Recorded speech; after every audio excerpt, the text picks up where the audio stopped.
Bueno, pues el día de hoy tenemos un programa muy particular, especial, porque vamos a hablar de hilos aptos, que son estos en la cirugía estética, la cirugía plástica, y más adelante tenemos un tema muy interesante porque vamos a hablar de la medicina bioenergética, vamos a hablar del el porqué de la agua, el agua tonal, esta agua pues que tiene unas características muy particulares y sobre todo en el manejo de la enfermedad crónico-degenerativa.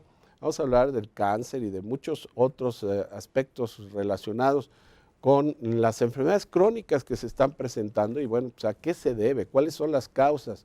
Desde un punto de vista completamente distinto a la medicina oficial. Bueno, pues vamos a iniciar con la doctora Asenet Maza en nuestro tema relacionado a la medicina estética y sobre todo, doctora, pues cuando entramos a hablar de el lifting, cuando hablábamos de la cirugía plástica relacionada con la cara, también se habló de hilos. ¿Quiénes son los candidatos? Primero, ¿qué son los hilos aptos? ¿Y quiénes son candidatos para este tipo de tratamiento? Bueno, muy bien. Los hilos aptos es el nombre genérico de muchos nombres comerciales de hilos que no puedo mencionar, pero en sí son todos los hilos que se ocupan tanto para levantamiento de facial, de cuello, puede ser también de contorno corporal, para la cintura, levantamiento mamario, levantamiento glúteo. Entonces, los candidatos, si hablamos de lifting facial únicamente, serían aquellas personas que están como que en el borderline entre cirugía y ya requieren un procedimiento estético, ¿no? Es un procedimiento realmente no tan invasivo, es pequeño, es ambulatorio y realmente es gente pues prácticamente también joven la que se puede hacer este tipo de procedimiento. Y sobre todo en que, bueno, yo he visto muchos buenos resultados, sobre todo a nivel de cara, de ceja y de cuello, ¿no? Pero también tiene sus pros y sus contras. Entonces, como siempre hemos dicho aquí, hay que valorar a todos los pacientes de forma integral, ¿no? Sí. Aquí estamos valorando al paciente de forma integral, si es candidata nada más a la pura ceja, si es al tercio medio, que ya habíamos dicho que es la zona de la mejilla, o la colita de la ceja. Aquí vemos diferentes tipos de hilos, incluso también hay hilos de tipo de metal, hay como tipo de nylon, esa es la forma, ¿no?, del tipo de hilo. Y la gran mayoría pueden ser de dermalón, de nylon, o sea que es una sustancia no absorbible y fijos. Y también hay hilos absorbibles, hay que mencionarlo. Ajá. Aquí estamos valorando sobre todo el tercio medio, lo que es la ceja, la colita de la ceja y la mejilla. ¿Qué tan candidato o no? Generalmente las mujeres en particular, incluso cuando se depilan la ceja o se pintan la ceja, el tercio, la colita de la ceja o el tercio externo es el que tiene un poquito más levantado en el borde orbitario, para tener una forma más consistente, de ojo más abierto, de rejuvenecimiento facial, ¿no? Y aquí estamos valorando otro tipo de colocación de los hilos, tanto en la mejilla, para levantar también lo que le dicen bolsitas vulgarmente bolsitas de perro, o la parte inferior, y lo que es el cuello. Ajá.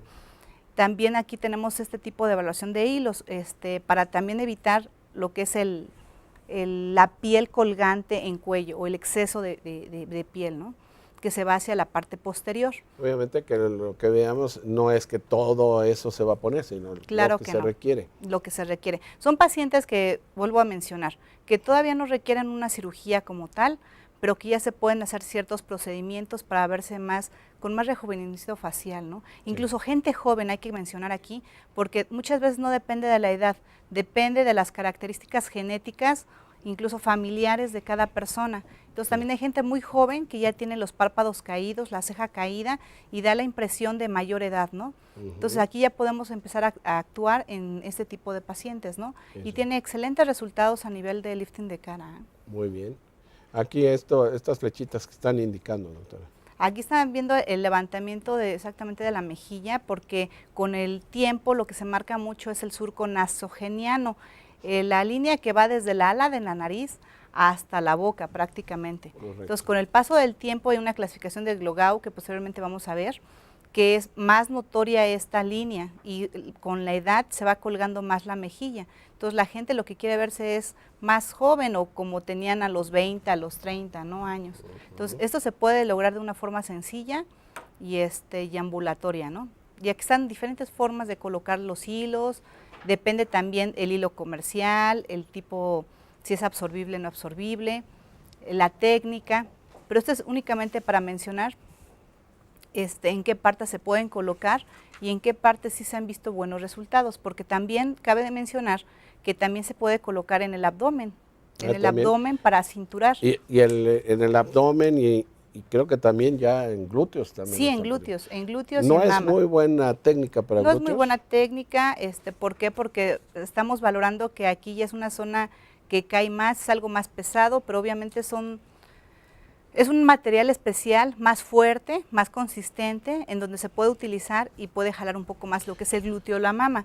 Sin embargo, hay que mencionarlo, lo que también se ha visto muy buenos resultados a nivel de abdomen, gente muy delgada que le falta cintura, se puede acinturar más y sí se ve la diferencia, pero obviamente esto va a durar mucho menos que una cirugía, ¿no? Sí. Pero sí cabe un tiempo razonable. Pues. Doctora, en los preoperatorios o en este caso en el tratamiento previo, ¿hay que tomar algunas medidas antes de la cirugía? Por ejemplo, sé que no se debe de consumir algunos medicamentos que tienen ácido salicílico, por ejemplo.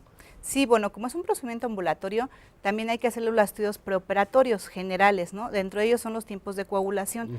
La aspirina o ácido acetil salicílico se une a las plaquetas y prolonga los tiempos de coagulación. Eso es. Por lo que para cualquier procedimiento quirúrgico siempre hay que suspenderlo, junto con todos los AINES, llámese diclofenaco, naproxeno, piroxicam, meloxicam, todos estos prolongan el tiempo de coagulación. Entonces, para cualquier procedimiento, aparte de la valoración preoperatoria con los estudios básicos de laboratorio que siempre hay que solicitar, hay que suspender este tipo de medicamentos. Oiga, pero una de las cosas un poquito más complicadas para el paciente es que por lo menos debe suspender, si es que es fumador, un mes antes de la cirugía. Sí, también eso es muy importante, claro. Porque muchas veces por ahí vienen los fracasos también. Sí, es muy importante lo que usted dice, doctor. ¿Por qué? Porque al fumar disminuye el aporte sanguíneo a los tejidos. Exacto. Entonces, cualquier cirugía, llámese la que sea, si se opera y fumando, entonces su recuperación va a ser muy lenta, incluso tiene el chance de que sufran los tejidos, tanto internos como externos, llámese de cualquier cirugía, o incluso se llegan a perder el aporte sanguíneo de una zona y puede incluso hasta necrosarse o morirse esa parte de piel o esa parte de lo que lo vayan a operar, ¿no? En ese momento. Entonces es muy importante siempre valorar, como hemos dicho aquí, de forma integral al paciente, tanto su nutrición, los medicamentos que está tomando, si está viendo algún otro especialista. Por ejemplo, hay gente que también toma para dormir o antidepresivos, entonces estos también interfieren mucho en cualquier procedimiento o cirugía que se hace. Entonces, por eso valorarlo de forma integral y decirle que sí y que no, qué debe de hacer, ¿no? Muy bien. Y bueno, pues también tener cuidado con algunas respuestas no muy convenientes, con algunos medicamentos que pueden provocar alguna reacción alérgica también. Exacto. ¿No? Hay que prevenir.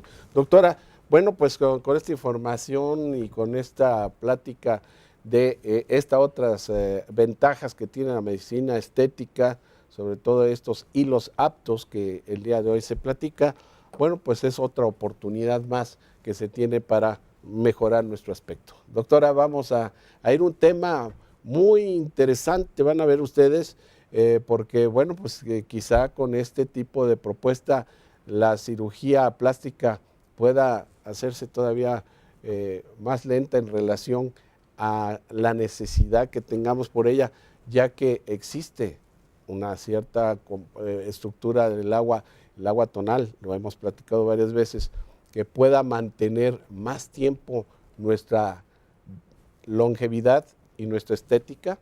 Bueno, pues de eso vamos a hablar mucho y además de enfermedades crónico-degenerativas aquí en Salud Integral. Regresamos.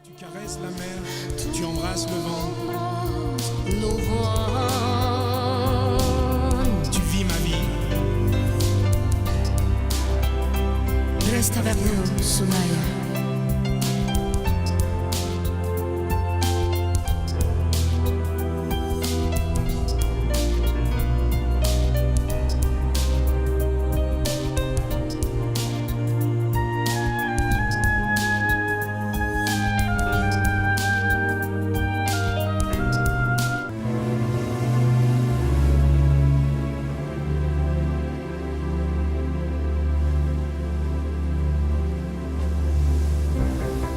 Bueno, pues ya estamos de regreso para hablar con una de las grandes personalidades de la investigación, tanto en Europa como aquí en América. Ya sus aportaciones son importantes. Me refiero a un querido y distinguido amigo, el doctor Lauren Schiller.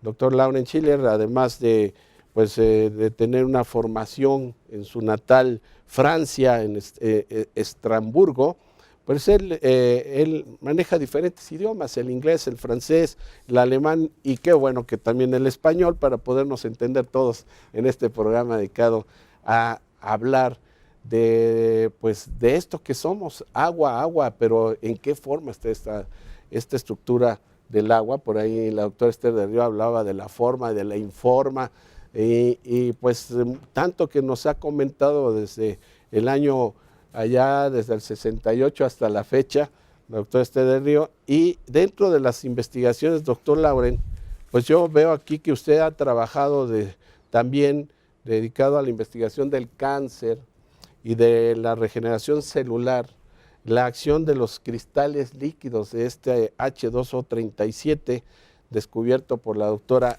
Esther del Río, y junto con algunos aparatos también que usted maneja. Ahí hemos escuchado mucho del Papini por ahí, o Papimi, ¿verdad? En el 2005 también se dio a la investigación clínica y técnica en la acción de los cristales líquidos y cuerpos electromagnéticos. Entonces, bueno, pues por este motivo y más, es importante empezar a entender un poco la medicina, no tanto desde el aspecto biológico, las enfermedades, sino también desde el aspecto físico. ¿Qué le parece si empezamos por más o menos definir estos conceptos? Y gracias por su presencia, doctor. Buenos días, doctor. Buenos días y gracias por invitarme y permitirme hablar sobre este tema tan interesante. Efectivamente, como usted ha dicho, pues somos una bolsa de agua, realmente. Y cuando nacemos somos 90% de agua y al llegar a grandes pues ya llegamos al 50%, ¿no? Y cuando ya pues nos vamos de aquí pues ya ni hay agua, nos secamos. Entonces el agua tonal, los cristales líquidos, es lo más importante en un organismo. Entonces nos damos cuenta que el organismo realmente está compuesto de 90% de agua, y cuando vamos a lo más pequeño, decimos una célula, un órgano está hecho de partes más pequeñas, células. Una célula está hecha de partes más pequeñas, que son las moléculas. Y luego tenemos, por debajo de las moléculas, están hechas de átomos. Y los átomos carecen de materia. Y ahí está el cambio de paradigma. Un átomo es un campo electromagnético y todo lo que vemos y lo que nos rodea está hecho de átomos. Entonces, este átomo, ese 99% de vacío y ese 0,01% de materia, es lo que nos va a definir el funcionamiento celular, porque todas las células, al fin y al cabo, y cada ser humano está hecho, y todo está hecho de átomo. Entonces, ¿qué pasaría si pues, el átomo tuviera alguna alteración? Pues tendríamos un síntoma en los niveles superiores de la materia que percibimos. Entonces la idea fue trabajar dentro de lo más pequeño y ver qué efecto tiene sobre lo más grande. De la misma forma, si mi hígado funciona mal, significa sencillamente que las células de mi hígado funcionan mal. Pero de la misma forma, si funcionan mal las células, pues es posible que a nivel atómico tengamos una degradación de la carga eléctrica, por ejemplo. Y sabemos que cada célula tiene una carga eléctrica. Sin electricidad no hay vida. Eso es un hecho. O sea, cada célula, cada tejido tiene una carga eléctrica. Efectivamente, que oscila entre menos 100 milivoltios para una célula sana y menos 30 milivoltios hacia abajo para una célula enferma, por ejemplo, cancerosa. Entonces, a medida que la célula cancerosa ve que pierde su carga eléctrica, pues en ese momento empieza a multiplicarse más rápido, porque llega a menos 12 milivoltios, es el punto de la división celular, la mitosis. Ya, entonces, pues claro, al ver que va a morirse la célula, intenta sobrevivir. ¿Y cuál es la forma de sobrevivir? Multiplicarse muy rápido. Así es. Entonces definimos, digamos, el cuerpo humano como un sistema más electromagnético, que funciona dentro del agua. Un agua que con el paso del tiempo perdemos. y entramos en los cristales líquidos en el agua de nuestro cuerpo, que es agua cristal líquido, agua tonal, que permite conducir esas cargas eléctricas a cierta velocidad, y cuando pasan los años, ese biochip, que es una célula que trabaja con cargas eléctricas, con información, pues empieza a perder su capacidad de coherencia de funcionamiento. Y entonces manifiesta una serie de síntomas que constatamos. ¿Cómo definimos en la medicina los síntomas? Tendinitis, inflamación de todo tipo, todo termina en is, realmente. Conjuntivitis. Son síntomas, pero realmente ¿cuál es el origen de todos esos síntomas? Gastritis, colitis, todas esas itis, ¿no? Itis, son inflamaciones. Inflamaciones. Entonces sabemos que un tejido inflamado, pues con el tiempo puede degenerar, de hecho, en cánceres, ¿no? Porque siempre empieza todo por una inflamación. Y una inflamación es un cambio de entorno celular, de pH, de valores eléctricos. Y ahí volvemos otra vez a la célula como biochip. Entonces la idea fue devolverle a la célula, en vez de intentar tapar síntomas de la colitis, gastritis, tendinitis con antiinflamatorios, la idea fue devolverle el entorno de como cuando éramos bebé. En un acuario somos 75 trillones de peces, 75 trillones de células, por eso digo peces. Y lo voy a comparar con un acuario. En un acuario el entorno va a definir la salud del pez, porque si no tiene los elementos, la luz, la temperatura del agua, si el agua se altera, etcétera, el pez o los peces van a tener síntomas, ¿verdad? Entonces van a dejar de comer, o van a dejar de multiplicarse, o van a tener una serie de síntomas. Entonces la idea fue, en ese acuario, que es un cuerpo humano, reponer los elementos de base, que primero evidentemente es el agua, pero luego está la luz también, es decir, la carga eléctrica en nuestro organismo. Sabemos que cuando la célula pierde carga eléctrica no puede funcionar bien, es como el vehículo. Si no tiene batería no me arranca la máquina. Entonces, ¿de qué me sirve trabajar en la culata, en el alternador, cuando realmente el problema viene de la batería? Y cada célula es una pequeña batería. Célula sana, carga elevada. Célula enferma, bajando carga. Célula que se muere, 0 milivoltios, pero antes de morirse quiere sobrevivir, se multiplica. Por lo tanto, llegamos a una conclusión de que realmente el cáncer no es una enfermedad, sino una incapacidad de regenerarse. ¿Por qué? Porque cada segundo mueren y nacen 20 millones de células en el cuerpo. Por eso, cada 4 semanas nuestra piel es nueva, de dentro para afuera. Y cuando pierde la información que le permite regenerarse, cuando el agua se altera de la célula, que fuera y dentro de la célula no hay nada más que agua, pues empezamos a tener arrugas, alteración en la piel, en esos procesos de regeneración. Cada 12 semanas un hígado es nuevo, cada 7 años el esqueleto es nuevo. Pues ya no tenemos el mismo esqueleto que cuando éramos bebés, ¿verdad? Claro, exacto. Entonces, en la primera fase de la vida, cuando nuestro acuario está limpio con sus cargas eléctricas, se regenera mejor y luego con la edad empieza a degenerar. Y la idea fue reponer esos elementos para no degenerar, sino continuar regenerándose mejor. Bueno, voy a ir al corte en un momento tan particular, porque estamos viendo cómo entonces cada tejido, cada célula, cada aparato, cada órgano tiene sus tiempos. Y hablabas de 7 años para el sistema óseo. Sí, y los pulmones. Es decir, después es una me dices cómo los pulmones, constante. El corazón y todo eso. Entonces, todo, el ojo, el cerebro, igual que las uñas y el pelo. Correcto. No para de crecer, pero el resto, para todo el resto también. Exactamente. Vamos al corte. Estamos con el doctor Schiller, él es Lauren Schiller, él es investigador en medicina biológica y electromagnética. Por eso es importante que el día de hoy pues pongamos mucha atención porque enfermamos físicamente hablando. Regresamos.